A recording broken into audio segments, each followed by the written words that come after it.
Boa tarde, pessoal. A gente está começando toda quinta dia de live e hoje com uma convidada especial, Flaviana Gomes. Bem-vinda, Flaviana. Muito obrigada, estou muito feliz por estar aqui. Obrigada pelo convite. E a gente entrou aqui no Facebook, no Instagram, a gente já está online no Instagram, então bem-vindo para quem está no Instagram. Nossa convidada de hoje é a Flaviana Gomes, fonoaudióloga, e a gente vai falar sobre um tema que já foi pedido aqui em outras lives, Flaviana, que é autismo, né? Que é uma área que a Flaviana domina aí, atua, atende, e aí vamos ver o que ela tem de conhecimento para compartilhar com a gente hoje. Flaviana, primeiro pra gente iniciar, assim, a gente está conversando com fonoaudiólogos, subentendemos que, óbvio, todos nós sabemos isso, mas quem faz o diagnóstico do autismo? Quem é o responsável por esse diagnóstico? O responsável pelo diagnóstico do autismo é o neurologista, o neuropediatra ou o psiquiatra infantil.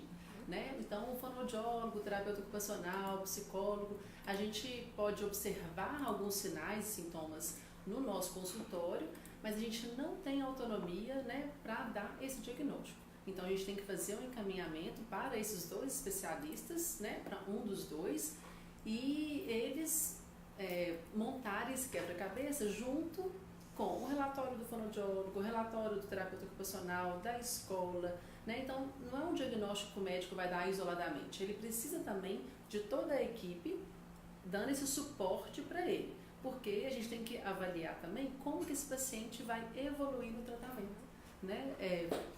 No fonoaudiológico e das outras especialidades, né? Legal você ter falado sobre essa equipe, porque na verdade a terapia, já passando aí para sua área mesmo, né, para onde você vai atuar. A terapia com o autista, ela não é isolada com o fonoaudiólogo, ou isolada com o TO, ou isolada com o outro profissional que vai atender aquela criança, né? Ela precisa ter uma interdisciplinaridade, né? Queria que você falasse qual é a importância do fonoaudiólogo, não a importância, mas qual o papel do fonoaudiólogo no momento dessa interdisciplinaridade entre as profissões? Então, isso é muito importante. Primeiro, essa equipe, ela tem que comunicar, né? Então, qual que é essa equipe? O fonoaudiólogo, o terapeuta ocupacional, o psicólogo, né? Então, assim, essas três especialidades são muito importantes nesse acompanhamento do indivíduo autista. E pensando na escola também, né? Então, a gente não pode deixar a escola de fora, porque ela é um elemento importante para a reabilitação desse indivíduo. Então, essa equipe precisa de se comunicar. Como que é essa comunicação? Pode ser uma reunião com todos da equipe. Ah, Flaviana, é muito difícil, eu não tenho horário para isso. A gente pode montar um grupo de WhatsApp. Então, é possível, eu já funcionei super bem com profissionais até de outra cidade, que a gente comunica para ter um objetivo comum para esse indivíduo. E aí você fala, Flaviana, qual que é esse objetivo comum? Eu vou pensar no meu paciente autista que precisa de melhorar a comunicação. Então, o que o terapeuta ocupacional pode me ajudar na sessão dele? O psicólogo, quais são os comportamentos disruptivos, ou seja, aqueles comportamentos inadequados que o meu paciente tem que o limita a aproximar de um coleguinha, né, de ir a um parque. Então, o que o psicólogo pode me ajudar para essa criança conseguir interagir socialmente? Então, essa equipe precisa de se comunicar e o fonoaudiólogo, ele é super importante para trabalhar com essa comunicação. Ou seja, a gente não falou aqui no início, mas o indivíduo autista, ele tem como o principal é a dificuldade na interação social, na comunicação. Então, o fonoaudiólogo é aquele profissional capacitado para estimular justamente essas áreas. Né? E essa comunicação, muitos pais nos perguntam, né, os fonoaudiólogos que estão aí escutando, estão já se encontrando nesse momento. Quando o pai fala, meu filho vai falar?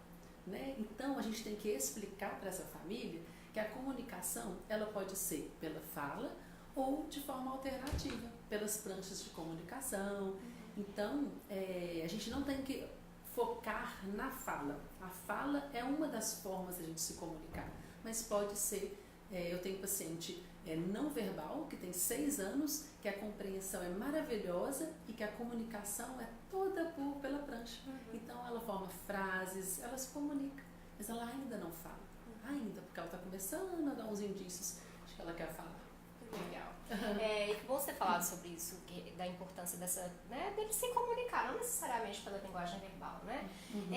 Como que o fonoaudiólogo, então, auxilia essa criança que tem autismo a se socializar, então, com os outros indivíduos? Então, como que a gente pode ajudar? Proporcionando a comunicação. Então, aquela criança, porque o espectro do autismo, ele é muito vasto. Então, tem o leve até o grave. Se eu pensar numa criança autista que está dentro do espectro leve, ela geralmente é uma criança verbal. Então, é uma criança que tem um discurso bom, ela tem uma fala bem articulada. Então, mas o que o fonoaudiólogo pode ajudar esse indivíduo que é verbal? Essas crianças, no desenvolvimento delas, geralmente elas têm dificuldade para entender o conteúdo da mensagem, para entender as entrelinhas, as piadinhas. E aí essa criança com 8, 9 anos, ela começa a achar que os colegas estão mentindo para ela, que alguém, né, que não tem amigos, mas na verdade ele não entende essas piadinhas, então ele se sente excluído. Então o fonoaudiólogo vai ajudar esse indivíduo a entender piadas, entender ironia, entender essa linguagem figurada. Pensando numa criança moderada a grave, não verbal, aí eu tenho que pensar em duas coisas. É uma criança que tem boa compreensão? Não, Flaviana. Até a compreensão está comprometida. Então a gente tem que trabalhar primeiro essa compreensão da criança, né, de mundo. Então entender a função dos objetos, do copo, dos objetos reais mesmo. Esse aqui é um copo que ele serve para colocar água. Depois eu posso trabalhar com uma fotografia. Então esse copo com água numa fotografia e a criança atribuir uma função para isso. E depois um simples desenho de um copo e a criança já entender que esse copo com água pode estar representado num desenho. E aí eu vou ajudar essa criança não verbal, que tem, né, um déficit na compreensão, a desenvolver essa compreensão de mundo e começar a estabelecer associações. E aí eu posso entrar com a comunicação alternativa por meio de troca de figuras. Então ela pega ou a fotografia ou um desenho de um copo e entrega para a mãe. A mãe já sabe que ela quer um copo de água. Então, como que eu vou proporcionar essa socialização? Quando eu coloco essa criança para se comunicar. Saiu o que está dentro da cabecinha dela agora, ela consegue falar para o outro, mas falar de várias formas, ou pela linguagem verbal, ou por meio de trocas de figuras ou de objetos, entendeu? Então, pensando no moderado a grave. E tem aquele paciente mais grave, aquele autista clássico, né, que ele tem uma dificuldade enorme, ele tem um isolamento social muito grande. Aí você fala, Flaviana, e aí? Como que vai trabalhar com essa criança com um isolamento tão grande? Aí a gente tem que avaliar o comportamento, né? Então, como que é essa criança? Ela tem muitos comportamentos inadequados, ela se autoagride demais, ela se machuca, aí o psicólogo tem que nos ajudar, tem que trabalhar junto com a gente. E aí a gente vai trabalhando alguns sinais, porque o corpo da criança nos mostra, pensando num autista grave, o corpo da criança, ela mostra se ela está satisfeita, se ela está nervosa. Então eu tenho que avaliar se essa criança ela é mais visual, se ela é mais auditiva, será que é uma música que acalma essa criança? Será que é uma história, uma cena, né? Ela é mais visual? Não sei, cada criança ela tem uma peculiaridade. Então eu tenho que entender a minha criança autista. E no meu consultório, né, na clínica escola, e as crianças autistas que eu já atendi, cada uma é de um jeitinho, né? Cada um tem um gosto, né, uma preferência. Então isso é muito individual. O tratamento para a criança autista, ele tem que ser personalizado. Isso aí, sabe, cada criança é de um jeito. E cada criança a gente vai interagir de uma forma. Legal você falar isso, porque não existe receita de bolo na terapia, né? Não. Então é importante você deixar esse recado. Gente, quero pedir para vocês sinalizarem pra gente se vocês estão gostando da live. E aí o sinalizar é dar corações aí, né? Pra gente saber. Queria ver assim, uma chuva de corações, sabe, Flaviana? Subindo aí na tela e também do pessoal que tá no Instagram. Tem alguma pergunta no Instagram, Milena? Por enquanto não, vocês estão ainda um pouco tímidos. Tem um pessoal interagindo aqui, te mandando um abraço. Flaviana Josiane, a Ana Cristina também está presente, Larissa entrou agora. Então, queria convidar vocês que estão assistindo aí a mandar perguntas para a Flaviana, ela está aqui à disposição para poder responder também as dúvidas de vocês. Flaviana, e vamos então agora entrar bem na fonoaudiologia, assim, queria que você falasse das áreas, né? São várias áreas da fonoaudiologia. Quais dessas áreas estão inseridas nesse acompanhamento à criança autista? Então, muito legal essa pergunta. Pensando numa grande área da fonoaudiologia, deixa eu tomar uma aguinha aqui. Fique à vontade. Pensando numa grande área, qual que é o carro-chefe de um tratamento fonoaudiológico para criança autista? É a linguagem. Né? E dentro da linguagem, nós temos também algumas subdivisões. Né? Então, a gente tem a linguagem oral, a gente tem a leitura escrita. Eu já alfabetizei crianças autistas? Já, e isso é maravilhoso. As crianças e as famílias ficam muito felizes. Né? Então, era até uma criança que tinha até uma fala ecolálica, mas tinha uma boa compreensão e um interesse muito grande pela leitura escrita. E ele foi alfabetizado. Então, pensando em linguagem, nós temos muito trabalho. Pensando em pragmática também, a criança autista, ela tem uma dificuldade em iniciar o discurso, né? Ela tem dificuldade de manter um diálogo. Então, o fonoaudiólogo, especialista em linguagem, ele vai ajudar essa criança a manter esse diálogo, né? A iniciar. Como que ele vai iniciar, né? um diálogo, uma conversa? Então, o fonoaudiólogo vai ajudar nisso também. E uma outra área da fonoaudiologia que eu vejo como muito importante e essencial é a fonoaudiologia educacional. Então, o fonoaudiólogo inserido na escola, ele vai ajudar essa equipe pedagógica a adaptar esse material para o autista. Por quê? A criança autista, ela tem direito à escola, ela já foi considerada, né, pela lei, uma pessoa com deficiência, então ela tem direitos de ter um mediador dentro da sala de aula, né, um professor acompanhante, né, assim, tem um professor regente e aquele outro professor ou mediador que vai dar o suporte. E aí, esse fonoaudiólogo educacional, ele vai ter um trabalho muito assim, importante, que é adaptar esse material.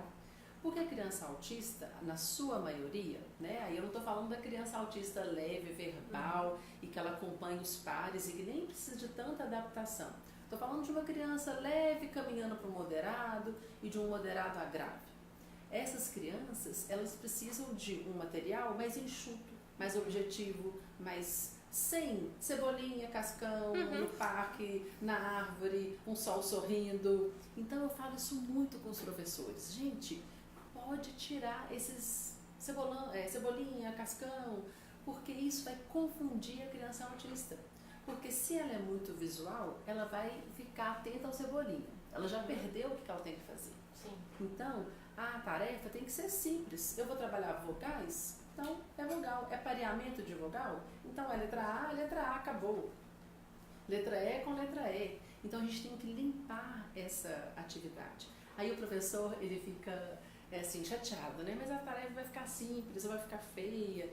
Mas não é a questão toda. O autista precisa de organização. Ele precisa de um ambiente limpo. Ele não gosta de muito estímulo, né? Ele vai distrair. Então a gente tem que trabalhar vogais, então é só vogais. E convencer, né, com o embasamento teórico para esse professor que ele pode sim colocar uma tarefa simples que esse autista vai aprender. E aí esse indivíduo autista que estava agitado em sala de aula, quando a gente enxuga as tarefas, ele acalma, porque ele já entendeu o que ele tem que fazer. E aí é muito melhor para o professor, muito melhor para a criança e ocorre o aprendizado. Então, pensando nas duas grandes áreas da fonoaudiologia para o autismo, a linguagem e a fonoeducacional. Claro que tem crianças autistas que têm deficiência auditiva, que têm outros comprometimentos, aí a gente tem que avaliar cada caso. Mas pensando em dois carros-chefes assim, é a fonoeducacional e a linguagem. Ótimo. Você já deu vários exemplos aqui. Acho que quem não pegou aí comeu uma mosca, hein? Vários exemplos de atividades mesmo para serem feitas com a criança autista em consultório e enfim. Eu queria que você desse exemplos dessas atividades, essas que você já falou mesmo, mas que você acredita que trazem não que você acredita, que na sua experiência demonstram para você o maior resultado com a terapia daquelas crianças. Entendi. Isso aí é importantíssimo. A criança autista e que ela é mais visual, né? Então, o que é assim mais visual? Ela tem a percepção visual mais aguçada, ela é detalhista. Então, você mudou a caneta aqui de lugar. Ele já percebeu que você mudou aqui de lugar, né? Aí ele vai e volta para o lugar, por exemplo. Então, ele está ligado, né? Então, essa criança autista, com a percepção visual aguçada, o que eu indico para as escolas e para as famílias? Trabalhar com rotina visual.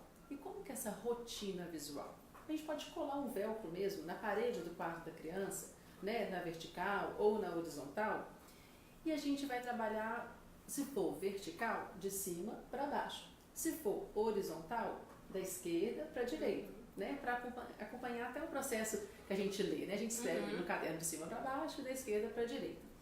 E aí a gente vai colocando para esse indivíduo as tarefas. Então, a rotina visual para casa. Ele vai acordar, tomar o café da manhã, depois ele vai tomar banho, ele vai para a fono, depois ele vai almoçar. Depois ele vai para a escola, vai para a natação e vai dormir. E aí, quando ele vai cumprindo essas atividades, ele vai destacando e colocando numa caixinha do acabou. E isso alivia para aquele indivíduo, porque ele fala, olha, eu estou cumprindo esses combinados, e ele vai acalmando. Então, aquela criança que é muito agitada, muito agitada mesmo, eu vejo que isso muda o comportamento delas. Essa ansiedade, esse componente ansioso diminui. Na escola, a mesma coisa. Então, chegou na escola, né? Então, a escola vai ter uma outra rotina. Massinha, lanche, roda, recreio, depois ir embora. E aí, essa criança vai visualizar o que ela tem para fazer no dia. Então, ela vai cumprindo esses combinados, né, essas tarefas, e vai destacando e guardando na caixinha do acabou. Né? Então, tem até um programa estruturado, né, de crianças autistas, muito conhecido, que é o TEACH, que eu tive a oportunidade de estudar, né, de conversar com outros professores que são multiplicadores do TEACH, que é perfeito. O ensino estruturado para criança autista. Então, trabalhar com rotinas, né, visuais, coisas que a criança identifique. Então, pensando em nível de pensamento. Tem criança autista que entende que esse mouse só é mouse olhando para o mouse. É o objeto mouse. Tem criança autista que consegue perceber que esse mouse é uma foto do mouse. Então, o fonoaudiólogo é aquele profissional, junto com o psicólogo, o TO, para ver qual que é o nível de pensamento desse indivíduo. Será que ele dá conta de entender que o mouse, a fotografia do mouse é o mouse? Ah, eu quero ir para o computador. Aí ele entrega a foto do mouse. Ou ele precisa de entregar o objeto mouse. Aí a gente vai avaliar o que essa criança precisa. Entregar o objeto ou entregar a foto. Ou entregar o desenho, né? O pictograma. Né? Então a gente tem que avaliar tudo isso. No caso é né? Dúvidas aí, Milena, no Instagram? Vocês continuam tímidos aqui no Facebook, mas estão interagindo aí, mandando corações, mandando likes. Muito bem, gente. Continuem, por favor. Quanto mais vocês curtirem online, mais pessoas vão ter acesso à informação que a Flaviana está passando aqui hoje. Flaviana, a gente falou muito da criança em consultório, você falou também dela fora, no ambiente escolar, em casa. Queria que você falasse qual que é a importância desses pais, não só dos pais da família como um todo, nesse momento que a criança está passando pela terapia e a socialização dela mesmo. Entende? A família, eu falo isso muito com os meus alunos, né? Converso muito que a família, gente, é o mais importante, assim, do tratamento, porque, claro, tem a criança que eu vou tratar, né, que é a protagonista, mas a família precisa de criar um vínculo de confiança com o terapeuta. Se a gente tem uma família que está insegura quanto ao seu trabalho, insegura quanto ao seu objetivo, o tratamento não caminha. Então, a gente tem que criar um laço mesmo com essa família, ouvir essa família, quais são as suas expectativas. Então, é uma criança não verbal, mas a família está focada na fala. Então, eu preciso de conversar com essa família e ampliar esses horizontes. Olha, a comunicação não é só por meio da fala. Então, a gente pode tentar uma comunicação alternativa. E aí, tem famílias que negam essa conduta terapêutica. Tem famílias que negam o diagnóstico.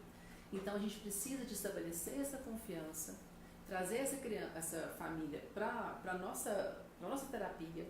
Então, tem família que pode entrar na sessão se a criança é muito agitada e chora muito? Claro que pode, não é proibido, mas a gente sabe que aquela família, quando fica dentro da sala, né, junto com o fonoaudiólogo, aquela criança vai estar mais ligada à mãe. Então, vai ser uma terapia coletiva ali e a gente sabe dos desafios que é a mãe dentro do consultório. Mas, se for necessário para a criança acalmar, para pra gente fazer a nossa tarefa, ótimo, essa mãe entra, não é proibido. Aí vai ter um segundo momento que a gente vai colocando essa mãe na recepção, mas uma coisa que eu prezo muito, acho legal falar isso para os fonoaudiólogos, é que a gente precisa, ao final da sessão, falar com essa família o que a gente fez. Porque eu vejo alguns relatos de famílias que eu atendo, que eu sou a segunda, terceira, quarta fonoaudióloga, que eu falo, não, esse menino tem que resolver, ele não pode ficar mudando de fono assim não, ele tem que criar essa confiança e não pode mudar. Eu tenho que conseguir resolver a situação dessa família. E aí eu pergunto para a família, mas o que estava trabalhando na fono anterior? Ah, não sei, fechava a porta e não via. Então, falando para fonoaudiólogos, né, que estão assistindo, ao final da sessão, tira um tempinho e fala, olha, hoje eu fiz isso e isso foi bom, isso não foi bom. Fica até repetitivo. Tem mãe que está com pressa, que está querendo ir embora rápido, né? A gente tem esse desafio também. Mas até a mãe com pressa, eu falo, não, você me dá 5 minutinhos do seu tempo, que eu preciso te falar o que eu fiz hoje com a criança. E aí essa mãe sabe realmente o que a gente está fazendo. Está trabalhando alfabetização? Beleza. Trabalhando linguagem oral? Beleza. Comunicação alternativa? É isso. Então ela sabe o que a gente está fazendo. Então a família ela é super importante, porque a família também ela é uma ponte ali, escola, terapeutas. Então ela cobra da escola também, porque a escola não consegue implementar as nossas orientações, a família que está lá cobrando. Então a gente precisa da família como coterapeutas, isso aí não tenho dúvida. Que legal. Tem uma pessoa comentando, a Thaisa, falando que orientação à família é essencial, mesmo, né? Acho que essencial. Não só na terapia com autista, né? Com todos. Principalmente quando você está lidando com criança. Principalmente, a gente está na Semana das Crianças, né, gente? Eu queria falar uma coisa importante, que a família, né, que tem uma criança com deficiência, incluindo síndrome de Down, autismo ou qualquer outra deficiência, o que eu vejo muito, se a criança tem um comportamento muito inadequado, que ela se bate, se morde, ela tem essa alteração de comportamento, as famílias começam a não participar de eventos sociais. E aí cabe ao fonoaudiólogo, sim, ao psicólogo, ao terapeuta ocupacional, esses profissionais sensíveis, né, ao tratamento, ao que, né, a nossa missão aqui, de encorajar essas famílias a voltarem a fazer, né, os programas sociais, visitar a casa de amigos, visitar clubes, parques, brincar com essa criança. Porque a gente tem que, aí entra o lado da psicologia, né, comportamental, existe, né, um treinamento, mas a criança tem que estar exposta àquele clube, àquele estímulo. Eu não posso privar essa criança disso. Então eu fico muito sentida quando aquela família começa a se distanciar, né, das pessoas, né, do seu círculo social. E aí eu tenho que voltar essa mãe, não, vamos lá, esse final de semana, né, vai ter uma ida ao parque. Flaviana, ele faz birra, ele faz isso, ele faz aquilo outro. Mas a gente tem que pensar num plano para ele conseguir cumprir pelo menos alguns minutos aquele parque, mas ele tem que cumprir, né? Para a família voltar né, os olhinhos brilharem, a ficar felizes, porque isso é muito importante também. Uma família, quando nega esse diagnóstico, nega essa alteração, ela se deprime. E aí a gente não pode deixar isso acontecer. A gente tem que estar sensível a essa família, aos irmãos. Eu falo muito, eu olho muito para os irmãos também, sabe? Eu acho que o fonoaudiólogo né, que nos escuta aqui, o terapeuta ocupacional, o psicólogo, a gente tem que estar sensível a toda a família, não só aquela criança, porque ela é o resultado de todo aquele carinho e amor que ela recebe ou negação que ela também recebe. Recusa, né? Rejeição, então isso acontece. Acho que a mensagem não poderia ser melhor para finalizar a live de hoje. Tem outra colega sua aí falando muito bom, mandando palminhas, que é a Ana Cristina. Tenho certeza que todo mundo gostou. Foi muito rico, Flaviana. Obrigada por ter aceito o convite do conselho, por compartilhar todo esse conhecimento lindo que você tem, esse trabalho maravilhoso com as crianças autistas. Eu, particularmente, não sou fonoaudióloga, mas eu acho a área da linguagem mais linda. Então, assim, não poderia estar falando isso não, mas eu acho que proporciona uma coisa... Eu, como formada em comunicação social, acho lindo a profissão de vocês proporcionar que outra pessoa se comunique. Eu falo que a linguagem é a alma da fonoaudiologia. Em todas as áreas tem a linguagem, que é a alma mesmo, né? É muito bonita mesmo. Claro que as outras também têm toda a sua beleza, claro. né? A audição também é muito bonita, todas as outras. Mas a linguagem é especial. Obrigada. Então, gente, muito obrigada. Na semana que vem a gente volta complementando esse tema de hoje, que a gente vai conversar sobre comunicação alternativa. Legal. Não só para criança autista, mas para outras questões aí também. Então já pode até mandar sua pergunta aí se você tiver. Se tiver ficado alguma dúvida ainda para Flaviana, pode deixar aqui nos comentários, a gente marca a Flaviana, tenho certeza que ela vai responder vocês posteriormente. Tá bom? Então obrigada, boa tarde.